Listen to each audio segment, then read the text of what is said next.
Doctor صاحب میں یہ پوچھنا چاہتا ہوں کہ کانکبائنز جو تھیں آپ صلی اللہ علیہ وسلم کے دور میں، ان کے ساتھ جو نکاح کا کانٹریکٹ تھا اس کی کیا حیثیت تھی عام بیویوں کے نکاح سے؟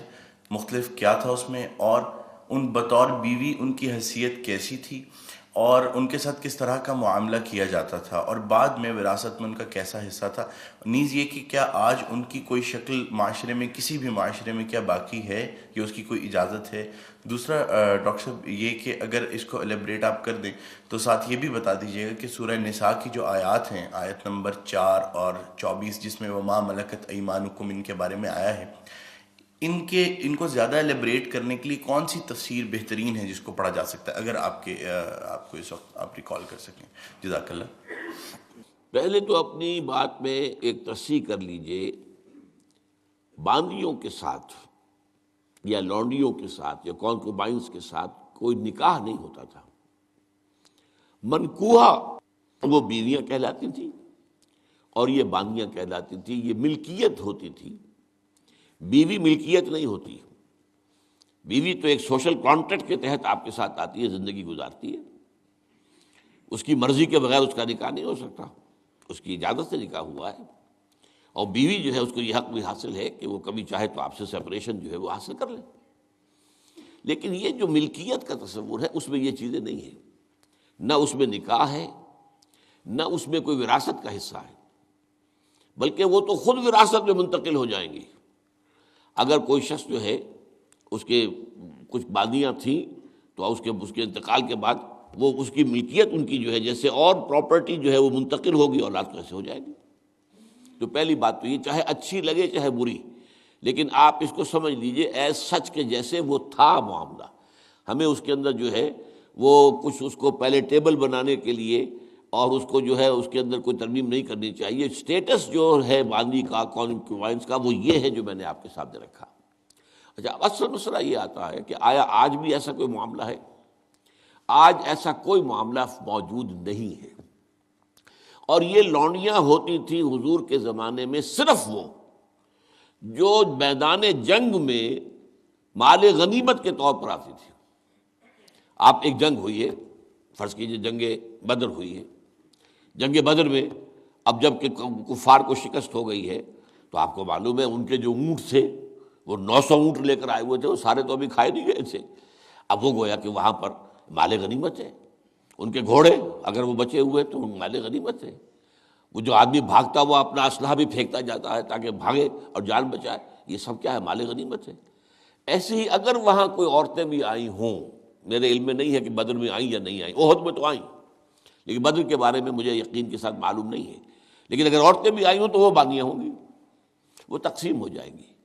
یہ جو اصل غلام کا اور باندی کا تصور ہے اسلام میں، یہ پی او ڈبلیو کا حل ہے، prisoners of war, what to do with them.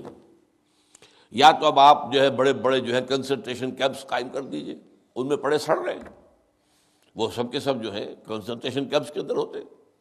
اب وہاں پر ان کا کیا معاملہ ہے؟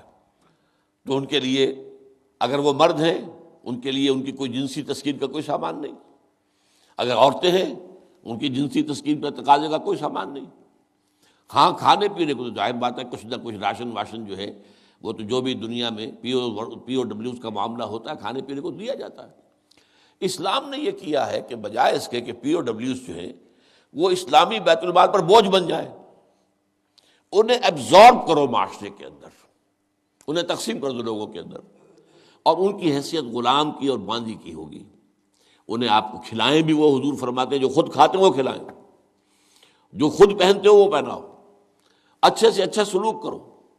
پھر ان کی ایمنسیپیشن کا ایک سلسلہ شروع کر دیا گیا، فلاں اگر تم سے گناہ ہو گیا ہے تو کفارہ یہ ہے ایک غلام آزاد کر دو، قتل خطا ہو گئی ہے، وہاں تم سے غلطی سے تمہارا ارادہ نہیں تھا، کوئی تمہارے ہاتھوں مارا گیا ہے، گولی چل گئی تم سے اور کوئی شخص جو ہے وہ مر گیا ہے، اس کے لیے بھی وہ غلام جو ہے آزاد کرو۔ گناہوں کے کفارے میں غلاموں کو آزاد کرنا، پھر غلاموں کو آزاد کرنے کی تلقین، نصیحت، پرسویشن، یہ نیکی کا بہت بڑا کام ہے، غلام کو آزاد کرو۔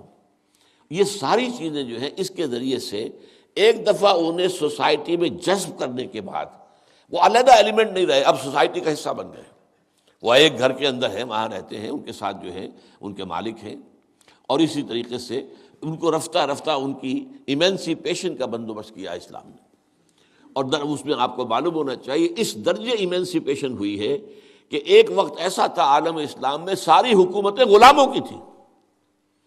مڈل ایسٹ میں ممالک کی حکومت، مملوک کہتے ہیں اس کو کہ جو کسی کی ملکیت ہے، غلام ہے، ممالک بڑے بادشاہ ہوئے۔ ہندوستان میں جو دہلی میں پہلی حکومت قائم ہوئی ہے وہ کون تھے؟ خاندان غلامہ، قطب الدین ایبک اور یہ بلبن، ایسے ایسے شاندار، اور جو ہے اور یہ التتمش، یہ کون تھے؟ غلام تھے۔ ہمارے بڑے بڑے دین کے علماء ائمہ غلام، چنانچہ بڑے علماء اساتذہ غلاموں میں سے۔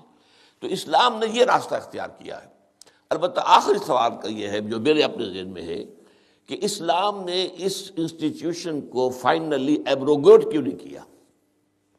ایبروگیشن، جیسے آپ کو معلوم ہے سود کا معاملہ چلتا رہا، آخر میں آ کے سن 9 میں فائنلی طے کر دیا گیا حرام، اب اس کے قریب مت پھٹکو۔ اس کی حکمت میرے نزدیک یہ ہے کہ یہ خالص اسلامی جہاد ہونا ہے قیامت سے قبل ایک مرتبہ بہت بڑے پیمانے پر، جس کو کہا گیا ملاحم، اور جس پر پورے پورے باب جو ہیں وہ احادیث کی کتابوں میں ہے۔ اس وقت میں سمجھتا ہوں کہ ضرورت پیش آئے گی اس انسٹیٹیوشن کو انووک کرنے کی، کہ اس وقت پرزنرز آف وار کا معاملہ اس طور سے ڈیل کیا جائے، لیکن اس وقت تک کسی آزاد انسان کو پکڑ کر غلام بنا لینا بہت بڑا گناہ ہے، ناقابل معافی گناہ ہے، کسی کو حق حاصل نہیں ہے۔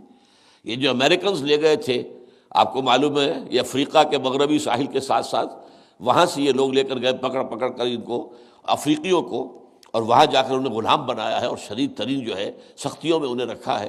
یہ معاملہ اسلام میں نہ کبھی ہوا ہے، نہ اس کی کوئی اجازت ہے۔ کسی غلام، کسی آزاد انسان کو پکڑ کر زبردستی غلام بنا لینا، اس کی نہ کبھی اجازت رہی ہے نہ کبھی ہوگی۔ البتہ پرزنرز آف وار کے معاملے میں یہ شکل ہے جو اسلام میں رہی ہے، اور ہمیں اسی طریقے سے سمجھنا چاہیے۔